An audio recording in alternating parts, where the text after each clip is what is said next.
Okay, let's unpack this. We are tackling a really fundamental challenge in electromagnetism today. How do you actually calculate the electric field when the charges aren't fixed, when they're free to move and, organize themselves, especially on the surface of a conductor? We're taking a deep dive into a chapter from the Feynman lectures on physics, Vol.2, chapter 7. Really focusing on the conceptual tools, the ways physicists think to solve these seemingly impossible real-world problems. Right. And the mission here, I think, is to get beyond the simple cases like point charges or perfect spheres. When you have a conductor, maybe an oddly shaped one, the charges zip around instantly. They settle into this configuration where the entire conductor is at a single uniform potential, an equipotential. But here's the kicker. We don't know that final charge distribution beforehand. Ah, okay. So we can't just sum up the fields from known charges like we usually do. We have to work backwards somehow, figure out the potential PIM that fits the conditions the conductor imposes. Exactly. That's the core issue. It leads us straight into what are called boundary value problems. The potential, the voltage landscape in the empty space around the conductors isn't dictated by charges scattered in that space. It's defined by those fixed values, the boundary conditions on the surfaces of the conductors themselves. And that sounds hard. It can be, but there's a governing rule for that empty space. Wherever there's no free charge, the electric potential has to obey Laplace's equation. That's nabla squared phi equals 0. Nabla 2 equals 0. Nabla 2 phi equals the wall. Okay, Laplace's equation. Sounds intimidating. What's the intuition? Well, it's basically a smoothness condition. It says the potential can't have any sharp points, like a peak or a dip, in charge-free space. It has to average out, smoothly connecting the potential values you've set on the boundaries, like the conductor surfaces. So it smooths everything out.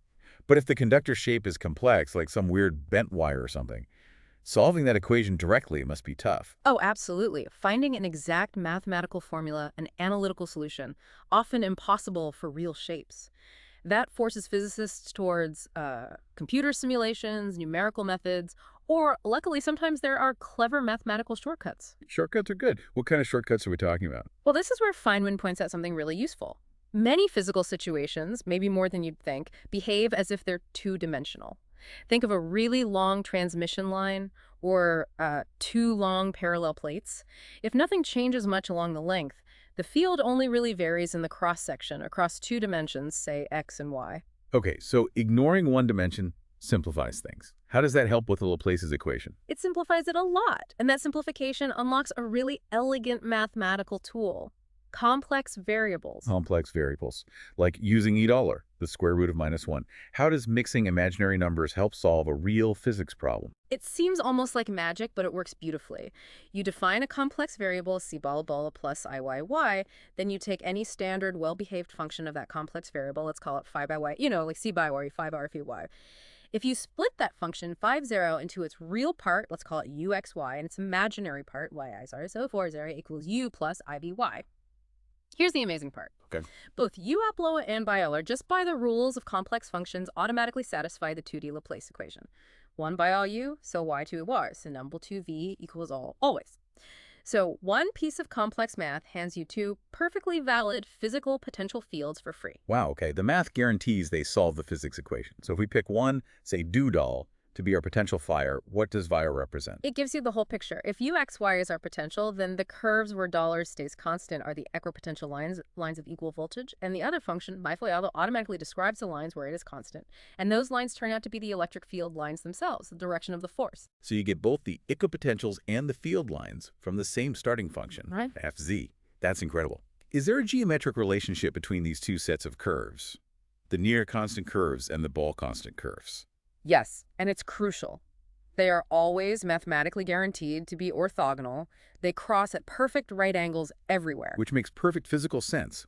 The electric field points in the direction of the steepest voltage drop, which has to be perpendicular to the line where the voltage isn't changing at all, the equipotential. Exactly. The complex variable method doesn't just find a solution. It finds the whole consistent geometric structure of the field. Feynman gives that example, fab to 2. What kind of field does that describe? Right, so if you work out $1 by 2a to y2 and in $ equals 2 by y dollars, the lines of constant $2 and constant $5 form these beautiful sets of hyperbolas, all crossing at right angles.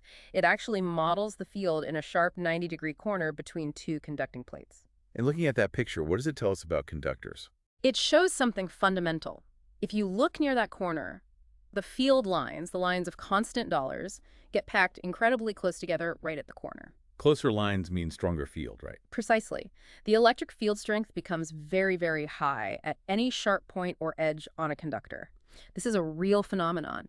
It's why high voltage equipment is always smooth and rounded. Sharp edges lead to sparks and discharges because the field gets so intense there. Like a lightning rod effect. Exactly like that. And the complex variable method doesn't just handle that corner case. Feynman shows it also works for things like the field near the sharp edge of a single thin conductor plate, showing how the field lines fringe outwards. That's a really powerful way to visualize and solve static field problems in 2D. Yeah. Okay, let's shift gears a bit. From static conductors to something dynamic, what happens in an ionized gas, a plasma, where you've got positive ions and free electrons zooming around? Right, now we're talking about motion, forces, dynamics. A plasma is essentially this electrically neutral soup. You've got heavy positive ions and much lighter mobile electrons. Think of the Earth's ionosphere or the inside of a star or fusion experiments. So if it's neutral overall, nothing much happens.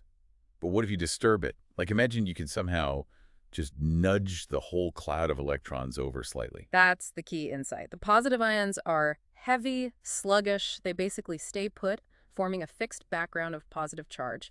If you displace that electron cloud by just a tiny amount, say distance dollars, Then you've separated charge. You've got a region with excess positive ions left behind and another region where the electrons have piled up, making it negative. exactly. And that charge separation instantly creates an electric field trying to pull the electrons back to where they came from, a restoring force. Ah, restoring force. That sounds like a spring. If you pull a mass on a spring, it snaps back. It behaves exactly like a mass on a spring.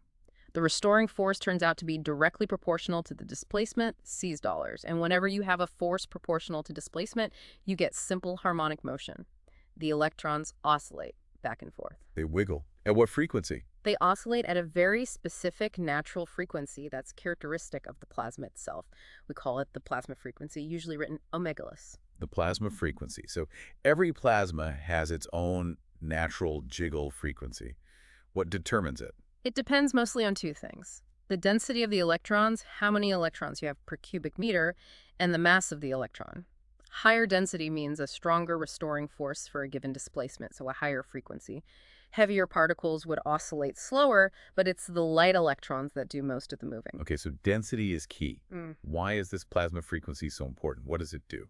It governs how the plasma interacts with electromagnetic waves, like radio waves. Consider radio waves trying to get through the ionosphere. If the radio wave's frequency is lower than the ionosphere's plasma frequency, the electrons in the plasma can respond fast enough to essentially cancel out the wave's electric field.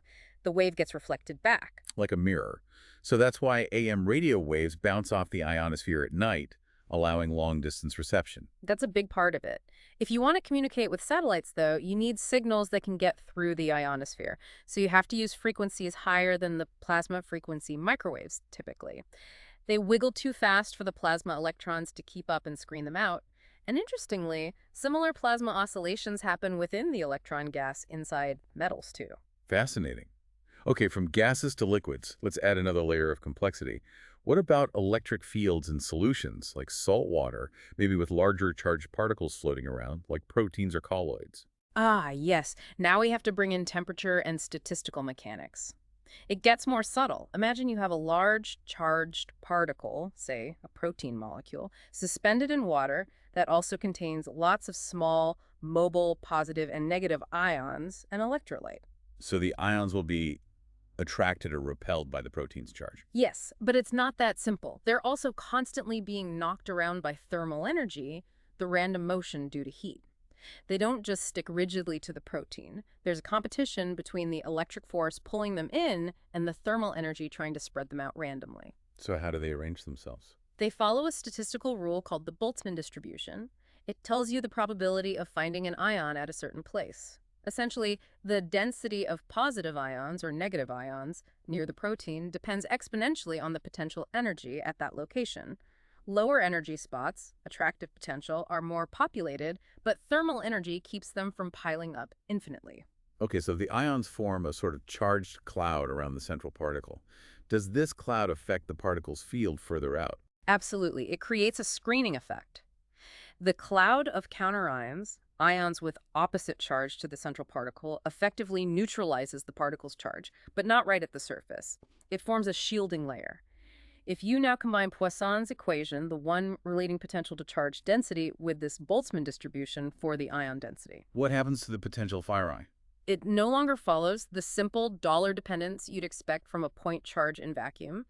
Instead, the potential around the screened particle falls off much faster. It decays exponentially with distance. Exponential decay. That's the signature of screening.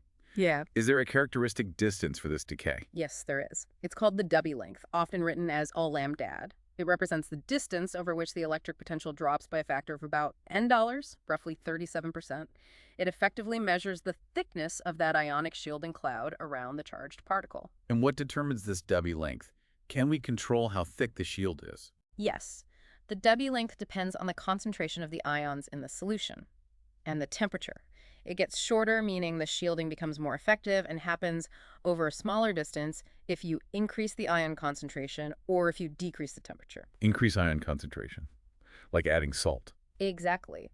Adding salt dramatically increases nanodollars and shrinks the Debye length. What are the consequences of that? This sounds like it could be important in, say, biology or chemistry. It's hugely important. Think about colloids or protein solutions.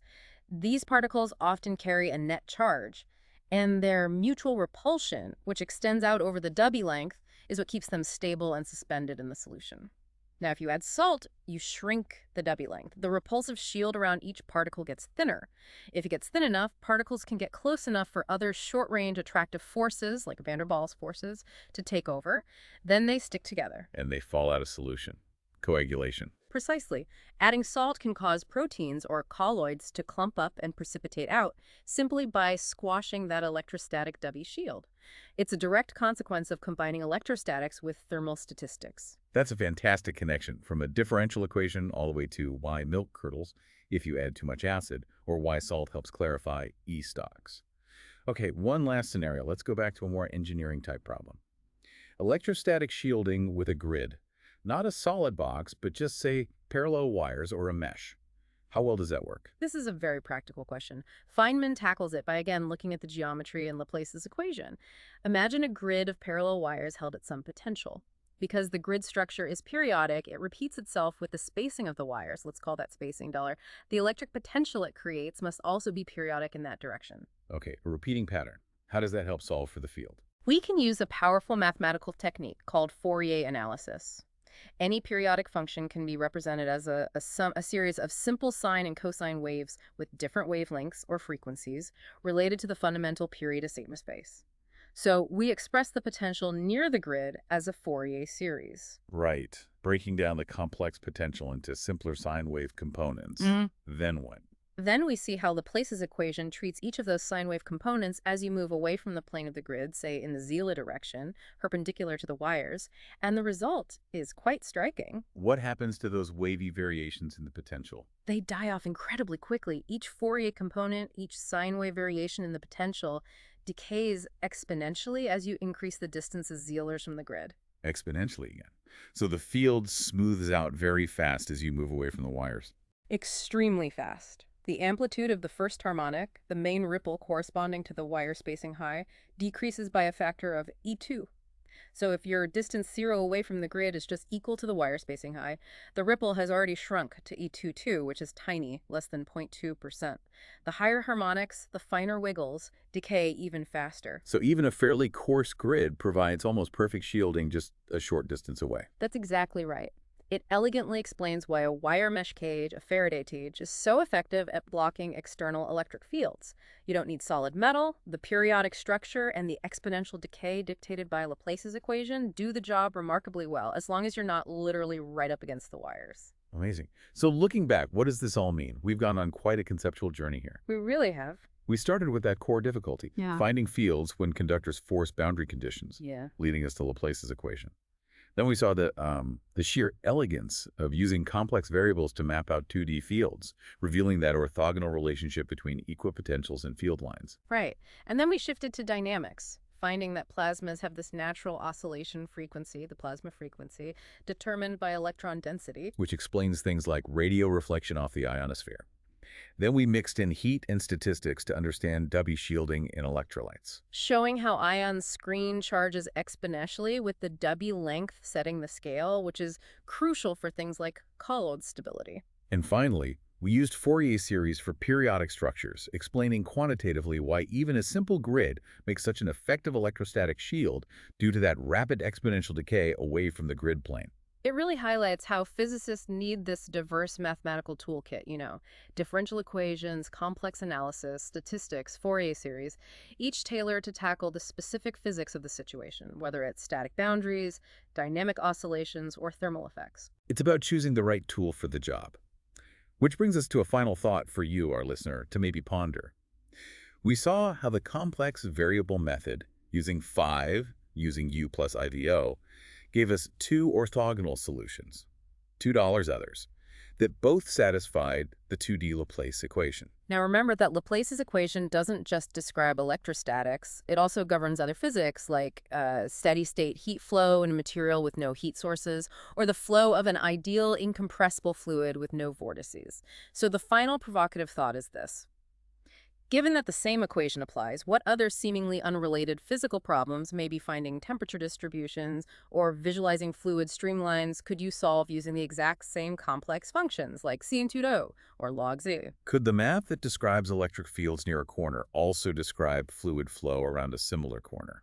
It's something to think about. The underlying mathematical structure might connect seemingly disparate parts of the physical world. A fascinating place to leave it. Thanks for joining us for this deep dive into Feynman's approach to solving electrostatics. Always a pleasure. We'll see you next time.